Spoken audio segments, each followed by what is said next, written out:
નમસ્કાર, ન્યૂઝ 18 ગુજરાતીમાં આપનું સ્વાગત છે। આપની સાથે હું છું કોમલ। સમાચારમાં સૌથી પહેલા વાત કરીશું સ્થાનિક સ્વરાજની ચૂંટણીના જંગ વિશે।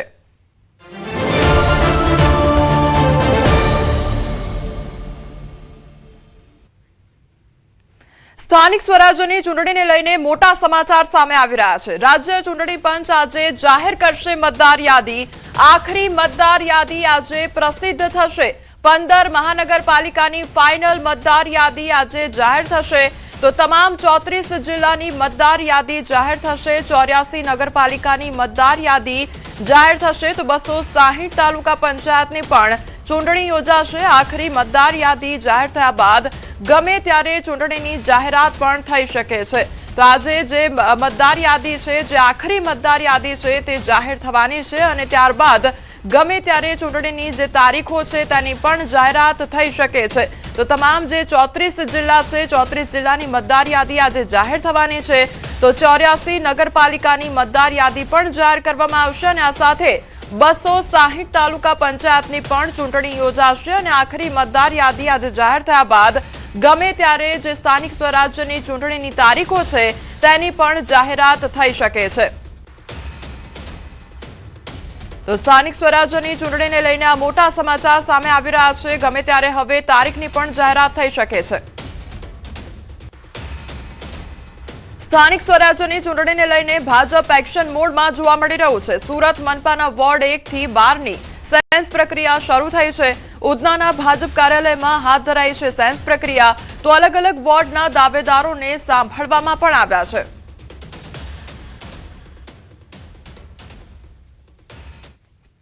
આજે સુરતમાં આવનારા ઇલેક્શનને ધ્યાનમાં રાખીને 4 ટીમની અંદર કુલ 12 નિરીક્ષકો 1 થી 12 વોર્ડના કાર્યકર્તાઓને સાંભળવા માટે સુરત આવ્યા છે।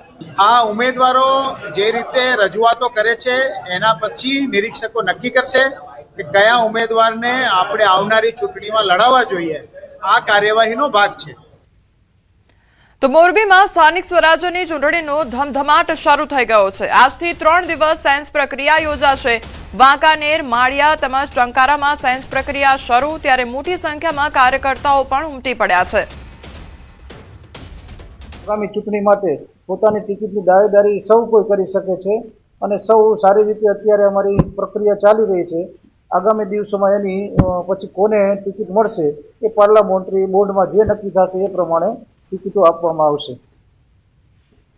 આ તરફ ગીર સોમનાથ જિલ્લામાં ભાજપે સેન્સ પ્રક્રિયા હાથ ધરી છે। 2 અલગ અલગ ઝોનમાં સેન્સ પ્રક્રિયા હાથ ધરવામાં આવી છે। મોટી સંખ્યામાં દાવેદારો સેન્સ પ્રક્રિયા માટે ઉમટી પડ્યા છે। વેરાવળ, તાલાળા વિધાનસભા માટે વેરાવળ ખાતે સેન્સ પ્રક્રિયા શરૂ કરવામાં આવી છે, જ્યારે કોડીનાર અને ઉના વિધાનસભા માટે ઉના ખાતે સેન્સ પ્રક્રિયા હાથ ધરાઈ છે। 2 દિવસ ચાલશે આ સેન્સ પ્રક્રિયા અને આ વખતે યુવાઓને વધુ તક મળવાની સંભાવના સેવાઈ રહી છે। ગીર સોમનાથ જિલ્લામાં 4 નગરપાલિકા, 6 તાલુકા પંચાયત અને 1 જિલ્લા પંચાયતની ચૂંટણી યોજાશે। સેન્સ પ્રક્રિયામાં પૂર્વ સાંસદ દિનુભાઈ સોલંકી, ઉનાના ધારાસભ્ય કેસી રાઠોડ સહિતના નેતાઓની ઉપસ્થિતિ પણ જોવા મળી છે। ગીર સોમનાથ જિલ્લામાં 2 જગ્યાએ અત્યારે સેન્સ પ્રક્રિયા ચાલુ છે। વેરાવળ અને તાલાળા વિધાનસભાની વેરાવળ ખાતે અને ઉના અને કોડીનાર વિધાનસભાની ઉના ખાતે સેન્સ પ્રક્રિયા ચાલુ છે। 4 નગરપાલિકા, 6 તાલુકા પંચાયત અને 1 જિલ્લા પંચાયતની ચૂંટણીના ઉમેદવારોનું અત્યારે સિલેક્શન ચાલુ છે। ગુજરાતની અંદર સ્થાનિક સ્વરાજની ચૂંટણીઓને લઈ હવે અલગ અલગ પાર્ટીઓ છે તે પોતાના ઉમેદવારોની શોધખોળ હાથ કરી રહી છે। ત્યારે ગીર સોમનાથ જિલ્લાની અંદર પણ ભાજપ દ્વારા સેન્સ પ્રક્રિયા છે તે હાથ ધરવામાં આવી છે। ગીર સોમનાથ જિલ્લાની અંદર ખાસ 2 અલગ અલગ ઝોનની અંદર સેન્સ પ્રક્રિયા છે તે હાથ ધરવામાં આવી છે। એક સેન્સ પ્રક્રિયા છે તે વેરાવળ એટલે કે તાલાળા અને વેરાવળ વિધાનસભાની સેન્સ પ્રક્રિયા છે તે વેરાવળ ખાતે યોજવામાં આવી છે। બીજી તરફ ઉના અને કોડીનાર વિધાનસભાની સેન્સ પ્રક્રિયા છે તે ઉના ખાતે યોજવામાં આવી છે। ત્યારે કહી શકાય કે હાલ હવે ધીરે ધીરે ગુજરાતની અંદર જે રીતે રાજકીય માહોલ જામ્યો છે અને અલગ અલગ ઉમેદવારો છે તે પોતાની ઉમેદવારી છે નોંધાવવા માટે આવ્યા છે। ત્યારે કહી શકાય કે પ્રદેશ નિરીક્ષકોની હાજરીમાં આજે ગીર સોમનાથ જિલ્લાની અંદર જે ઉમેદવારો છે તે પોતાની ઉમેદવારી નોંધાવશે અને આગામી હજુ 1 દિવસ સુધી આ સેન્સ પ્રક્રિયા છે તે ચાલુ રહેશે। દિનેશ સોલંકી, ન્યૂઝ 18 ગુજરાતી, ગીર સોમનાથ। તો રાજકોટ મહાનગરપાલિકાની ચૂંટણીને લઈને ભાજપ સજ્જ જોવા મળી રહ્યો છે। શહેર ભાજપ કાર્યાલય ખાતે 2 દિવસ સુધી સેન્સ પ્રક્રિયા ચાલુ। તો ચૂંટણી લડવા ઈચ્છુક ઉમેદવારોના કાર્યાલય ખાતે ધામા જોવા મળી રહ્યા છે. પ્રથમ વખત ભાજપ દ્વારા વિધાનસભા વાઇઝ સેન્સની પ્રક્રિયા હાથ ધરવામાં આવી છે. તો આજે 12 વોર્ડ માટેના દાવેદારોની સેન્સ લેવામાં આવશે. આવતીકાલે બાકીના 6 વોર્ડ માટે સેન્સ પ્રક્રિયા હાથ ધરવામાં આવશે. કુલ 9 નિરીક્ષકોની ટીમ દ્વારા સેન્સ લેવાની પ્રક્રિયા હાથ ધરાઈ છે. દરેક ઝોનમાં 3 નિરીક્ષકોની પેનલ દ્વારા સેન્સ પ્રક્રિયા હાથ ધરવામાં આવી છે. મંત્રી દર્શનાબેન વાઘેલા, જીતુભાઈ પટેલ તેમજ પૂર્વ સાંસદ ભાવનાબેન લઈ રહ્યા છે દાવેદારોની સેન્સ. ગત ચૂંટણીમાં 72 પૈકી 60 જેટલા નવા ચહેરાઓને તક મળી હતી. તો ભાજપની સેન્સની પ્રક્રિયામાં પૂર્વ મેયર નયનાબેન પેઢડિયાએ નોંધાવી છે દાવેદારી. તો વોર્ડ નંબર 4 માંથી નોંધાવવામાં આવી છે આ દાવેદારી. તો નિરીક્ષકો સમક્ષ પોતાની દાવેદારી રજૂ કરવામાં આવી છે. નયનાબેન પેઢડિયાના પતિ દ્વારા પણ કરવામાં આવી રહેલા ગેરકાયદેસર બાંધકામ મામલે તેઓ વિવાદમાં આવ્યા હતા. ત્યારે કુંભના મેળામાં સરકારી કારનો ઉપયોગ કરવામાં આવતા પણ વિવાદમાં તેઓ સપડાયા હતા. સંવાદદાતા અંકિત અમારી સાથે જોડાઈ ગયા છે. અંકિત, એક તરફ સેન્સની પ્રક્રિયા હાથ ધરવામાં આવી છે, બીજી તરફ નયનાબેન દ્વારા પણ પોતાની દાવેદારી નોંધાવવામાં આવી છે. શું અપડેટ? ચોક્કસથી વાત કરવામાં તો આગામી સમયમાં યોજાનારી રાજકોટ મહાનગરપાલિકાની ચૂંટણી માટે ભારતીય જનતા પાર્ટી દ્વારા સેન્સની પ્રક્રિયા છે તે આજરોજ સવારના 10:30 વાગ્યાથી શરૂ કરવામાં આવી છે. પ્રદેશ ભાજપ કાર્યાલય ખાતેથી જુદા જુદા 9 જેટલા નિરીક્ષકો છે તે મોકલવામાં આવ્યા છે ને આ 9 નિરીક્ષકોની 3 નિરીક્ષકોની પેનલ છે તે પણ બનાવવામાં આવી છે ને સવારના 10:30 વાગ્યાથી લઈને સાંજના 5 વાગ્યા સુધી નિરીક્ષકો સમક્ષ જે કાર્યકર્તાઓ છે કે જેઓ ચૂંટણી લડવા ઈચ્છે છે તેઓ પોતાની દાવેદારી છે તે નોંધાવી શકે છે. તો બીજી તરફ વાત કરવામાં આવે તો રાજકોટ શહેરના પૂર્વ જે મેયર છે નયનાબેન પેઢડિયા તેમના દ્વારા પણ પોતાની દાવેદારી છે તે નોંધાવવામાં આવી છે. વોર્ડ નંબર 4 માંથી એટલે કે વિધાનસભા 68ની અંદર આવતા વોર્ડ નંબર 4 માંથી તેઓએ પોતાની દાવેદારી છે તે નિરીક્ષકો સમક્ષ છે તે રજૂ કરી છે. નયનાબેન પેઢડિયા છે તે સવારના 11 વાગ્યા બાદ છે તે શહેર ભાજપ કાર્યાલય ખાતે આવી પહોંચ્યા હતા અને ત્યારબાદ વિધિસર તેમણે પોતાનું ઉમેદવારી ફોર્મ ભર્યું હતું ને ત્યારબાદ નિરીક્ષકો સમક્ષ પોતાની દાવેદારી છે તે રજૂ કરી હતી. ઉલ્લેખનીય છે કે નયનાબેન પેઢડિયાના પતિ દ્વારા સામાકાંઠા વિસ્તારની અંદર સૂચિત જે જમીન છે તેની ઉપર ગેરકાયદેસર બાંધકામ છે તે કરવામાં આવ્યું હતું અને તેના કારણે તેઓ વિવાદમાં પણ આવ્યા હતા અને સમગ્ર મામલે ટાઉન પ્લાનિંગ વિભાગ દ્વારા તેમને નોટિસ છે તે પણ પાઠવવામાં આવી હતી. તો 1 વર્ષ પૂર્વે કુંભ મેળામાં સરકારી કારનો ઉપયોગ છે તે નયનાબેન પેઢડિયા દ્વારા કરવામાં આવ્યો હતો અને તેના કારણે પણ તેઓ વિવાદમાં છે તે સપડાયા હતા. જી અંકિત, સમગ્ર માહિતી બદલ આપનો આભાર.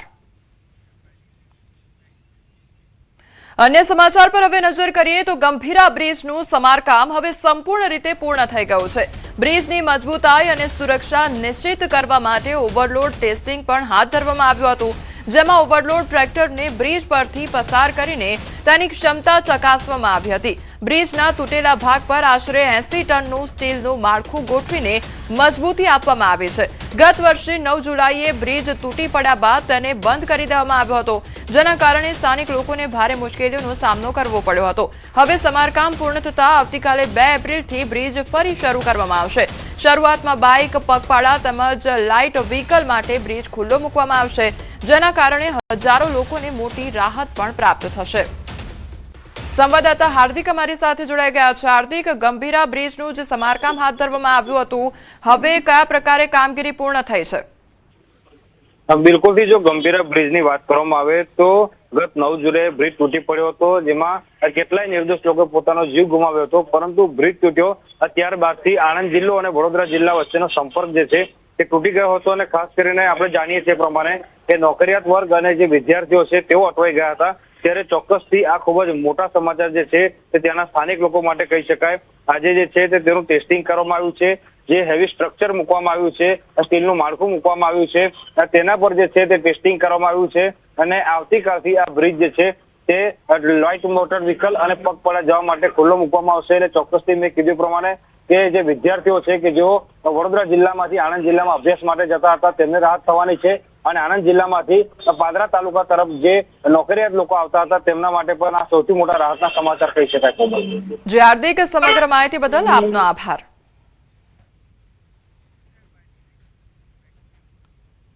સુરતના સચિન જીઆઈડીસી વિસ્તારમાં આગની ઘટના સામે આવી છે. હોજીવાલા ઇન્ડસ્ટ્રીયલ એસ્ટેટમાં ભીષણ આગ લાગવાની ઘટના બની. તો ગોપી નામની કંપનીમાં આગ લાગતા સુરતનું તમામ ફાયર વિભાગને ઘટનાસ્થળે જવા રવાના કરવામાં આવ્યું છે, ત્યારે ફાયર વિભાગ દ્વારા બ્રિગેડ કોલ જાહેર પણ કરવામાં આવ્યો છે। તો સુરતની આ ઘટના સામે આવી છે કે જ્યાં આગ લાગવાની ઘટના બની છે, તો ગોપી નામની જે કંપની આવેલી છે તે કંપનીમાં આગ લાગતા અફરાતફરી સર્જાઈ ગઈ છે। સંવાદદાતા કીર્તેશ અમારી સાથે જોડાઈ ગયા છે। કીર્તેશ, આગ લાગવાની ઘટના ગોપી નામની કંપનીમાં સર્જાઈ છે, અત્યારે કયા પ્રકારની પરિસ્થિતિ છે? બિલકુલ, સુરતના સચિન જીઆઈડીસી વિસ્તારમાં ટેક્સટાઇલ એક કંપનીમાં અચાનક આગ લાગી ગઈ છે। ખાસ કરીને ટેક્સટાઇલની કંપની છે, એટલે કે આની અંદર સૌથી વધારે કાપડનો જથ્થો છે અને કાપડ પેટ્રોલિયમ પેદાશમાંથી બને છે, એટલે આગ વિકરાળ બની છે। ખાસ કરીને કહી શકાય કોઈ જાનહાનિ નથી। આગ લાગતાની સાથે તમામ લોકોને કંપનીની બહાર કાઢી મૂકવામાં આવ્યા છે, પણ જ્યારે આ પ્રકારની આગ લાગતી હોય છે ત્યારે આગ પર કંટ્રોલ કરવો સૌથી મુશ્કેલ હોય છે। પાણીનો સતત મારો કરવો પડતો હોય છે, જેને લઈને બ્રિગેડ કોલ જાહેર કરવામાં આવ્યો છે। સુરતની તમામ ફાયરની ગાડીઓ રવાના થઈ છે અને કહી શકાય છે કે માત્ર આ કંપનીની અંદર અત્યારે તો ધુમાડા નીકળી રહ્યા છે, પણ જો ફાયર સમય અસર પહોંચી જાય અને કહી શકાય કે અલગ અલગ દિશામાંથી પાણી મારે તો આગ એકાદ કલાકમાં કંટ્રોલમાં આવે તેવું ફાયરના સૂત્રો દ્વારા જાણવા મળી રહ્યું છે। પણ ટેક્સટાઇલ માર્કેટના અને કપડા સાથે જોડાયેલી આગ હોય છે, ત્યારે સુરત બ્રિગેડ કોલ જાહેર કરી તમામ ગાડીઓને રવાના કરે છે। હાલ સમગ્ર વિસ્તારમાં દોડધામ મચી છે, પોલીસ ઘટના સ્થળે પહોંચી છે, પણ કોઈ જાનહાનિના સમાચાર સામે નથી આવ્યા। જી કીર્તેશ, આગ લાગવાની ઘટના બની છે, કેટલો સમયગાળો વીત્યો અને અત્યારે કેટલી જે ફાયરની ગાડીઓ છે તે ઘટના સ્થળે છે? શું લોકો અંદર હાજર હતા તે સમયગાળા દરમિયાન આગ લાગી હતી? શું અપડેટ? બિલકુલ, લોકો અંદર કામ કરતા હતા દરમિયાન આગ લાગી છે। આગ લાગતાની સાથે તમામ કર્મચારીઓને કંપનીની બહાર કાઢી મૂકવામાં આવ્યો છે। આગ લાગે માત્ર 20 મિનિટ જેટલો સમય થયો છે અને જ્યારે મેં પહેલા જ કીધું કે ટેક્સટાઇલના કોઈ પણ ગોડાઉનમાં આગ લાગે છે, ટેક્સટાઇલમાં સૌથી વધારે માલ કપડું હોય છે અને કપડું પેટ્રોલિયમ પેદાશમાંથી બનતું હોય છે, જ્યારે આગ વિકરાળ બનતી હોય છે, જેને લઈને 20 કરતા વધુ ગાડીઓ સુરતથી સચિન વિસ્તારમાં રવાના કરવામાં આવી છે। જોકે ઇન્ડસ્ટ્રીયલ નોટિફાઈડ એરિયા હોવાથી તેમનું પોતાનું પણ ફાયર વિભાગ છે, એટલે કે તમામ બાજુ કંપનીની ચારેય દિશામાંથી પાણીનો મારો કરી 1 કલાકની અંદર આ કાબુમાં આવે તેવી આશંકા અધિકારીઓ દ્વારા વ્યક્ત કરવામાં આવી છે। જી કીર્તેશ, આજે આગ લાગી છે તે વિસ્તારની જો વાત કરવામાં આવે તો તે વિસ્તાર કેવો છે? શું ગીચ વિસ્તાર છે? આજુબાજુ પણ જે કાપડની મિલો છે તે આવેલી છે, શું તેમાં પણ આગ પ્રસરી શકે તે પ્રકારના એંધાણ જોવા મળી રહ્યા છે હાલ? બિલકુલ, આ ઇન્ડસ્ટ્રીયલ વિસ્તાર છે, આજુબાજુમાં ચોક્કસ ટેક્સટાઇલની કંપનીઓ આવેલી છે, પણ કહી શકાય કે એક કંપની વચ્ચે એક બાજુની કંપની વચ્ચે બહુ મોટું અંતર હોવાને લઈને અન્ય કંપનીમાં આગ પહોંચી શકે તેવી શક્યતાઓ નથી। ગીચ વિસ્તાર નથી, પણ આગ લાગી એટલે કે ચોક્કસ કહી શકાય ભયનો માહોલ ઉભો થાય છે, ડરનો માહોલ ઉભો થાય છે, દોડધામ મચે છે, પણ ફાયર વિભાગ પહોંચી ગયું છે અને અત્યારે આગ પર કંટ્રોલ કરવાની કામગીરી શરૂ કરી દેવામાં આવી છે। ફાયરના અધિકારીઓ સાથે વાત થઈ તે મુજબ 1 કલાકની અંદર આગ કાબુમાં આવે તેવી પૂરેપૂરી શક્યતા છે, કારણ કે જે પ્રમાણે ફાયરનો કાફલો મોટો પહોંચી ગયો છે અને અલગ અલગ દિશામાંથી 8 કરતા વધુ જગ્યાએથી પાણીનો મારો શરૂ કરવામાં આવ્યો છે। જી કીર્તેશ, સમગ્ર માહિતી બદલ આપનો આભાર।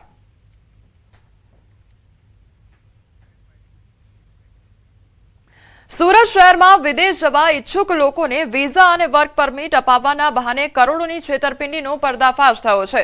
પાલ પોલીસ સ્ટેશનની ટીમે એક એજન્ટને ઝડપી પાડ્યો છે, જે મહાકાલ ટ્રાવેલ્સ નામે એજન્સી ચલાવી લોકોને વિદેશમાં નોકરી અને સેટલમેન્ટના સપના બતાવતો હતો।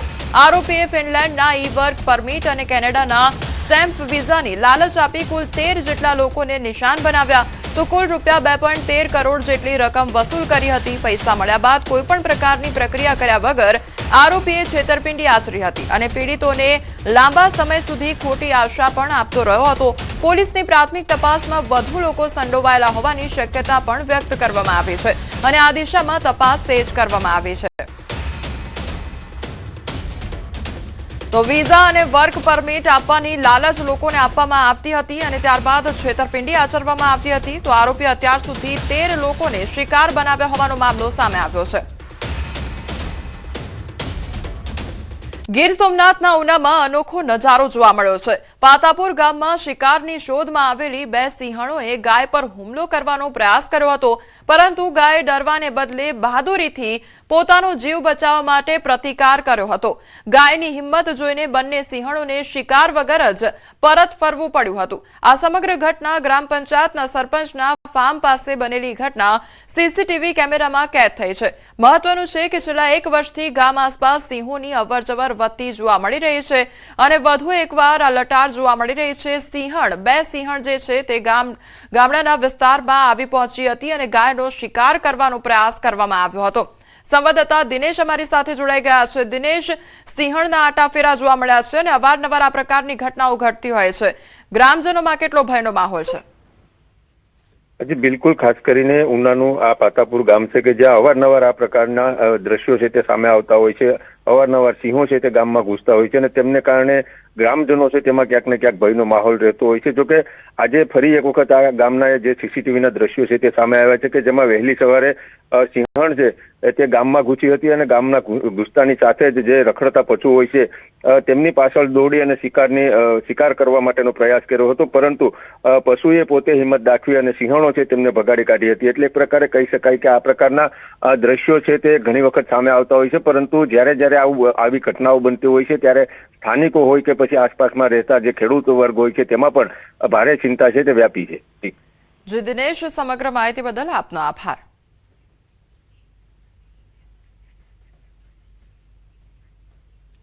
દ્વારકાના ખંભાળિયામાં શ્વાન કૂવામાં ખાબક્યો હોય તે પ્રકારની ઘટના સામે આવી છે. દાતા ગામમાં 60 ફૂટ ઊંડા કૂવામાં શ્વાન ખાબક્યો હતો તો એનિમલ કેર ચેરિટેબલ ટ્રસ્ટને જાણ કરવામાં આવી હતી.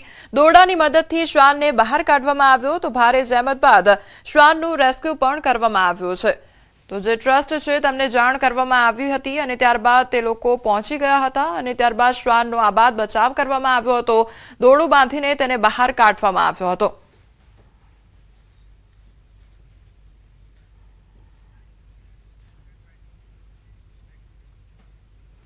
કેરી રસિકોની રાહતનો આખરે હવે અંત આવ્યો છે અને જૂનાગઢના માર્કેટિંગ યાર્ડમાં ગીરની પ્રસિદ્ધ કેસર કેરીની આવક શરૂ થઈ ગઈ છે.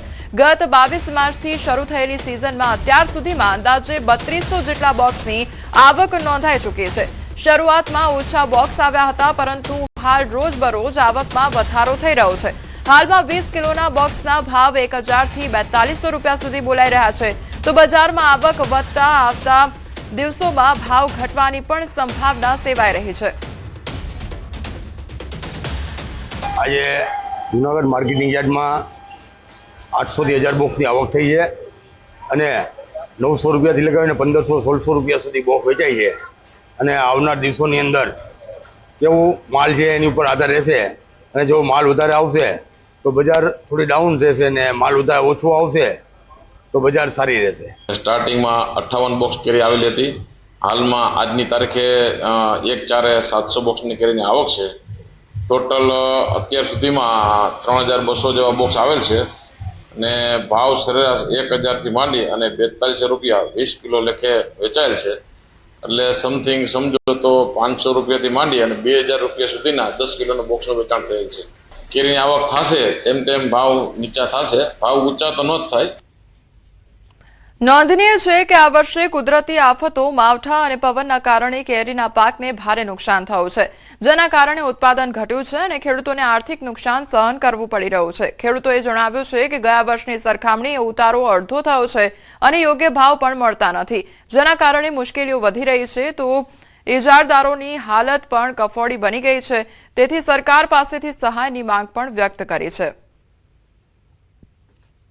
સાહેબ, કેરી લઈને આવ્યો છું. જે અમારે પહેલી વીણીની અંદર 200 બોક્સ કેરી ઉતરતી એને બદલે 3 બોક્સ જ અત્યારે ઉતરી. કેરીમાં ભયંકર નુકસાની છે સાહેબ અમારે અત્યારે. સાહેબ, પોર અમારે 1700 થી 1800 થી ભાવ આવતા છે, એ અત્યારે 1100 ને 1200 રૂપિયા બોક્સનો ભાવ છે. બધા ખેડૂતને કાપવા પડશે, કારણ કે કઈ ભાવ ન મળે ને આખો ઓરો એમાં માવજત કરીએ. 7 વખત એમાં દવા છાંટીએ સાહેબ, અને કાયદો ન મળે તો તેને કટિંગ કરી બગીચાને બીજું કંઈક ખેતી તરફ વળવું જોઈએ સાહેબ. અને માવઠાના એવા હવામાન ખરાબ આવી ગયું છે, બધું ઝીણો માલથી ખરી ગયો છે. અને આવક કેરીની ઓછી છે, ઝાડમાં કેરીની આવક ઓછી છે. 1000 મણ કેરી ધારીને રાખે તા એના બદલે 500 મણ કેરી એમાંથી નીકળે છે. અમે 12 મહિના સેવા કરી, આમાં મજૂરીના પૈસા નહીં મળતા. અને સરકાર છે ખેડૂતને સહાય કરે છે, કોઈ ઇજારાવાળાને સહાય કરતા નથી. માર્ચ એન્ડિંગની રજાઓ બાદ આજથી ફરી રાજકોટ માર્કેટિંગ યાર્ડ ધમધમતું થઈ ગયું હતું. વરસાદની આગાહી તેમજ માર્ચ એન્ડિંગના કારણે છેલ્લા થોડા સમયથી બેડી માર્કેટિંગ યાર્ડમાં હરાજીની કામગીરી બંધ હતી. માર્કેટિંગ યાર્ડ શરૂ થતાં જ ખેડૂતો વિવિધ ખેત પાકો લઈને માર્કેટિંગ યાર્ડ પહોંચ્યા હતા. જો કે હજુ પણ વરસાદની આગાહીને ધ્યાનમાં રાખીને માર્કેટિંગ યાર્ડ દ્વારા કેટલાક ખેતી પાકોની આવક બંધ કરવામાં આવી છે. ખુલ્લા પટમાં ઉતરતા ઘઉં, ધાણા, મરચા સહિતના ખેત પાકોની આવક બંધ કરાઈ છે, તો હાલમાં માત્ર શેડમાં ઉતરતા પાકોની હરાજી શરૂ કરવામાં આવી છે. નુકસાન ખેડૂતને બહુ છે, અઢળક છે, એવું નથી. ઊભા પાકમાં વાવાઝોડાને લીધે કેટલાયને નુકસાન પણ થયું છે, પણ યાર્ડમાં સારું છે, વાંધો નહીં. ચિંતા તો થાય છે, હજી માલ પડ્યો છે, વેચાણ સામે નિકાસ નથી, તો ખેડૂત જાય ક્યાં? અને ખુલ્લામાં ઉતરતી જણસી જેવી કે ઘઉં, ધાણા, મેથી વગેરેની આવક અમે બંધ કરી છે. જ્યારે વાતાવરણ ખુલ્લું થશે અને આગાહી રદ કરવામાં આવશે ત્યારે અમે એની આવક આપવામાં આવશે. બાકીની પ્લેટફોર્મની અંદર ઉતરતી જણસી જેવી કે ચણા છે, મગફળી છે, જીરું છે, તલ છે, દરેક વસ્તુનું આવક પુષ્કળ પ્રમાણમાં છે. રામનવમીથી જે માર્કેટિંગ યાર્ડ બંધ હતું તે આજથી ફરી ધમધમતું થયું છે. માર્કેટિંગ યાર્ડમાં અત્યારે ખેડૂતો છે તે જીરું સહિતના વિવિધ ખેત પાકો લઈને પહોંચ્યા છે. જો કે હાલ જે રીતના જે વરસાદની પણ આગાહી કરવામાં આવી રહી છે ને એને લઈને ખેડૂતોમાં પણ ક્યાંક ચિંતા જોવા મળી રહી છે. જીરુના પાકની અંદરના શેડના દ્રશ્યો છે. અત્યારે ખેડૂતો છે તે અત્યારે જીરુનો પાક લઈને આવી રહ્યા છે. બીજી તરફ હરાજીની કામગીરી પણ શરૂ થઈ ગઈ છે. જે સુમસામ ભાસતા આ શેડમાં આજે ફરી એક વખત ચહલપહલ જોવા મળી રહી છે. માર્કેટિંગ યાર્ડમાં ચહલપહલ જોવા મળી રહી છે. ખાસ કરીને હજુ પણ ખેડૂતોના મનમાં ક્યાંક ડર છે કે જે અત્યારે વરસાદની આગાહી કરવામાં આવી છે તે આગાહીને કારણે તેમનો ખેત પાકને નુકસાન ન થાય, નુકસાન થાય એ પહેલા જ તે ખેત પાક વેચવા જે છે પહોંચી રહ્યા છે. એટલું જ નહીં, હજુ પણ ખેતરમાં તેમનો ખેત પાક છે અને વરસાદના કારણે નુકસાન ન થાય તેવું પણ હાલ જે છે ખેડૂતો ઈચ્છી રહ્યા છે. હાર્દિક જોશી, ન્યૂઝ 18 ગુજરાતી, રાજકોટ. સમાચારોમાં આગળ વધીએ તે પહેલા રોકાઈશ એક બ્રેક માટે.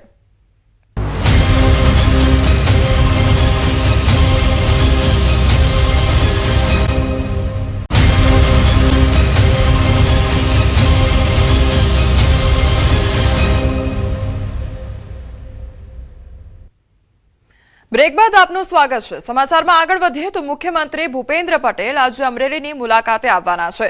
ત્યારે રાજુલા તાલુકાના દેવકા વિદ્યાપીઠ ખાતે 1100 બેડની સુવિધાવાળી ગર્લ્સ હોસ્ટેલ અને ભોજનાલયનું સીએમના હસ્તે લોકાર્પણ કરવામાં આવ્યું. કાર્યક્રમમાં કથાકાર રમેશ ઓઝા, મંત્રી કૌશિક વેકરિયા અને ધારાસભ્ય હીરા સોલંકી ઉપસ્થિત પણ રહ્યા.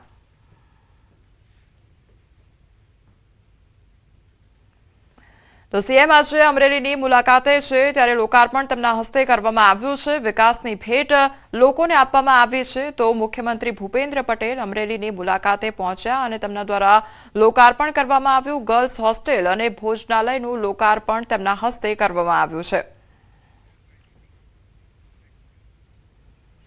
મહેસાણાના વડનગરના શર્મિષ્ઠા તળાવ પાસે આધુનિક વોટર સ્ક્રીન શોની શરૂઆત કરવામાં આવી છે. અંદાજિત 25 કરોડના ખર્ચે અત્યાધુનિક પ્રોજેક્ટ તૈયાર કરવામાં આવ્યો. પાણીની સપાટી પર લાઇટ સાઉન્ડના અદ્ભુત સમન્વયથી ઇતિહાસ રજૂ કરવામાં આવ્યો છે. પ્રાચીન જળ સંચય પદ્ધતિ અને વડનગરનો ગૌરવશાળી વારસો જીવંત થયો. તો પૂર્વજોની વૈજ્ઞાનિક દ્રષ્ટિ અને એન્જિનિયરિંગ કુશળતાનો પ્રવાસીઓને અનુભવ થશે. નવા પ્રકલ્પોથી સ્થાનિક રોજગારીમાં પણ વધારો થશે.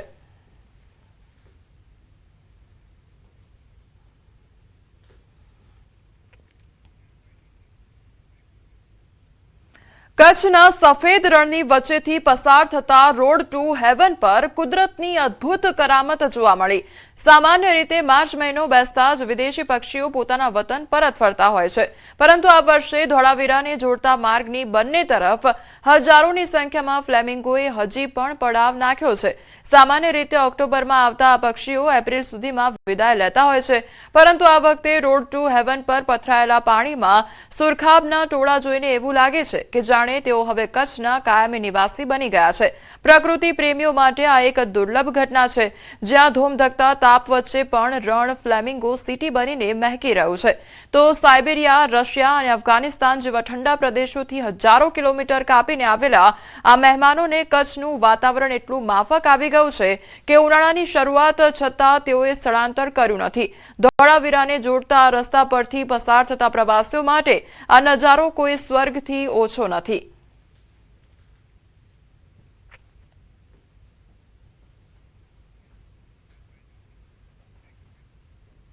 ઉત્તર પ્રદેશના બસ્તી જિલ્લાના સોનહા થાના ક્ષેત્રમાં જોગેશ નામના એક યુવકે પોતાની પત્ની સાથેના સંબંધીય સમસ્યાઓને કારણે માં બેડવા પાસે મન્નત માંગી હતી અને તે પોતાની પત્નીથી ત્રસ્ત થઈ ગયો હતો અને સંબંધનો અંત લાવવા માંગતો હતો. તેણે પોતાની પત્નીથી અલગ થવા પોતાના ઘરેથી માતાના મંદિર સુધી દંડવત કરી આવવાની આકરી મન્નત માંગી હતી. મન્નત પૂર્ણ થતાં જ તેણે પોતાના વચનને માન્ય રાખી 9 કિલોમીટર લાંબી દંડવત યાત્રા શરૂ કરી અને લગભગ 12 કલાકમાં ભાનપુર સ્થિત મંદિરે પહોંચ્યા.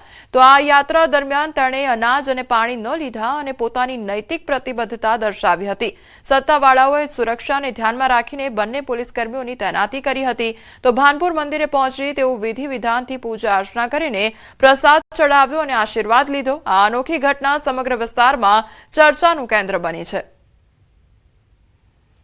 मन्नत थी, हमारी शादी हुई थी। हमारी घरवाली बहुत मतलब परेशान करती थी, इसलिए उसकी मतलब उससे छुटकारा मांगने के लिए मैंने मन्नत मांगी थी।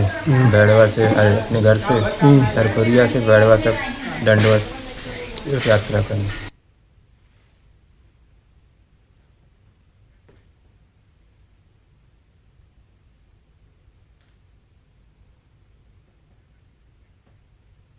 ભાવનગરમાં એસબીઆઈની નીલમબાગ શાખામાં પીએમઈજીપી યોજના હેઠળ અંદાજે 1.35 કરોડની લોન અને છેતરપિંડીનો મામલો સામે આવ્યો છે.